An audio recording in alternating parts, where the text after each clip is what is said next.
Hello everyone and welcome back to another video. So this is my brand new series, Return of the Primarchs. I know you chaps love my Primarch video so much, I decided to do a brand new series dedicated to them. Every week I'm going to pick a Primarch to discuss. I'm going to be looking at their personality, a bit of their lore during the Great Crusade and the Horus Heresy, but most of all I'm going to be discussing how could they possibly return to the current Warhammer 40k storyline, which is in 8th edition. After the Great Rift, Guilliman's returned, there's so much possibilities for other Primarchs to come back now, so let's start with a chap who I think is an absolute beast, and that is Mr.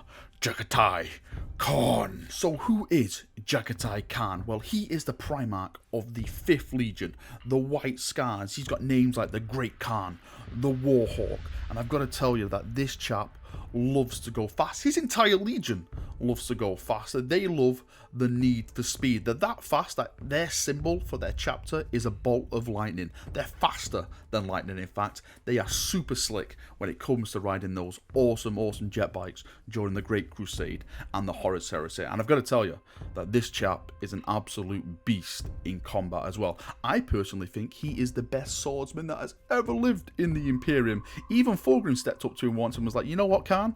Let's do this. You're a swordsman, I'm a swordsman, let's do it. And Khan just turned around and went, do you know what, Thorgrim? Stop touching your warriors, you little weirdo. And Thorgrim was like, okay, whoa, okay, that was a bit much. How dare you, sir? And then that was it. The Khan takes absolutely no crap off anyone. That is why he's probably in my top 3 Primarchs when it comes to loyalists. He was at the Siege of Terror. He was an absolute god among men at the Siege of Terror. His White Scars flew out of the palace gates. They didn't want to stand on the walls like the Imperial Fist. That's not their style. They went Ride of the Rohirrim style, outside of the gates, just smashing into the heretics' lines, constantly harassing them and ripping the enemy apart. Khan was rumoured to be on top of an actual White Scar Rhino, charging into the enemy lines, just carving and slaying enemies in front of it. How badass would that be? An actual Primarch on top of a Rhino, surfing it. He's surfing a Rhino in a sea of heretics as he's just absolutely caving and slashing them apart. Now, after the Siege of Terror, the Khan, just like what the Khan does, was like, do you know what? I'm sick of this. I'm going to do what I do best. I'm going to go back into the galaxy. I'm going to drift like a piece of wood in a gentle stream.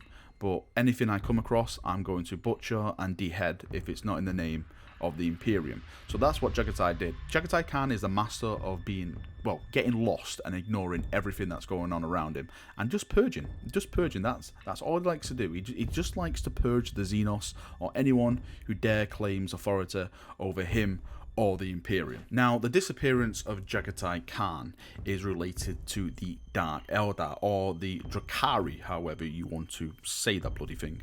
Now, what happened is that the Drukhari / Dark Eldar were attacking some of the worlds that belong to the White Scars. It's rumoured that Chorgoris, the homeworld of the White Scars, actually came under the attack.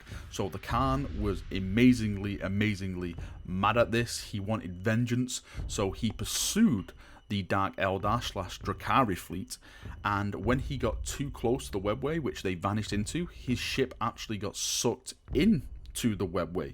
Him and the First Brotherhood were completely lost into the webway. That was it. That was the last time anyone heard from the Khan, or the Imperium heard from him at all. And now we're in the 8th edition lore. Rabuti has returned.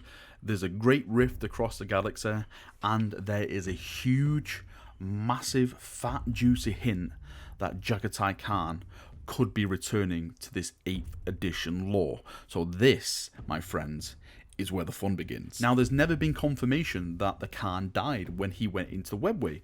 The rumour is that he pursued the Dark Eldar, Drukhari, and he just kept on purging him. He's been in there for thousands and thousands and thousands of years, just purging these Dark Eldar, laying the full might of the White Scars First Brotherhood and himself upon them, seeking an exit, but also just purging them as he went along. Now, some people have said maybe the Khan was captured and taken back to the capital of the Dark Eldar in the webway, which is, I think it's pronounced Komagriaf. Komarov? I'm not too sure.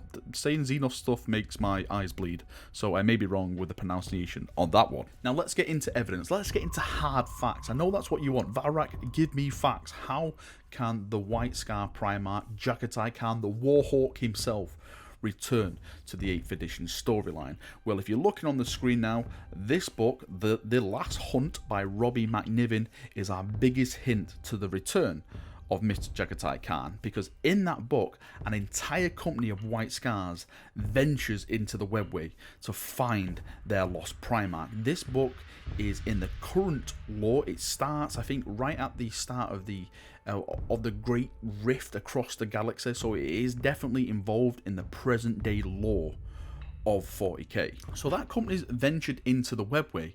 Now, what's happened since that book? The Dark Eldar Codex has come out, and the codexes are probably some of the best stuff to get lore from. And in the Dark Eldar Codex, it doesn't mention any White Scars in particular, but on one of their double spread pages, you have this image, and look at this glorious, beautiful thing here.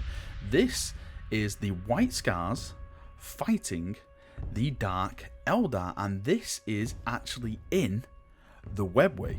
So this goes to show the evidence that the White Scar company, which was sent into the webway, have found Dark Eldar. Maybe the Great Khan has been captured. Maybe he's been held in the cells. I know that is completely heretical to say, but these chaps have done it. They've broke through the webway, they've found the Dark Eldar. Maybe this is the Dark Eldar capital, I'm not too sure. But they have definitely found Dark Eldar, they are purging, and they are looking for their Primarch. Now, if I was a betting man, I would say that these chaps are going to be successful at finding the Khan. I don't know if he's going to be in chains, I don't know if he's going to be in his ship, cruising around saying, hey, you found me, let's get out of here. I don't know how it's going to happen, but these chaps are definitely going to come across him, and they're definitely going to find him, and they're going to bring him back out into the current 8th edition storyline.